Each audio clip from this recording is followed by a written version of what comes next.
चनाब के दरिया जो असं रोक सकते हैं जो जेल वर्गे दरिया असं रोक सकते हैं कि अज आए हुए जो कुदरती आपके हालात जो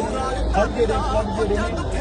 कुदरती हथ है मैं कहना किसी वक्त अबदाली अबदाली वर्गे कभी के चढ़ के आते रहे साढ़े कट्ठा होने सबूत होंगे कि असं अबदाली में कोई माल नहीं दिखा के देंगे कोई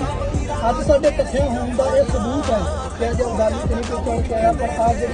आप चढ़ के आई है पंजाब गुरु गोबिंद सिंह साहब जी के वारस पंजाब के वारस सारे इकट्ठे होकर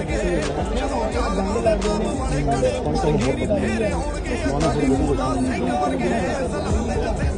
वीडियो हैगी आ 3 तरीक की तो तुम पानी का पद्धर चेक कर सकते हो देख लो कि भरावां का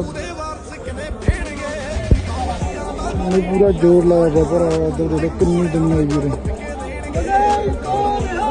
आई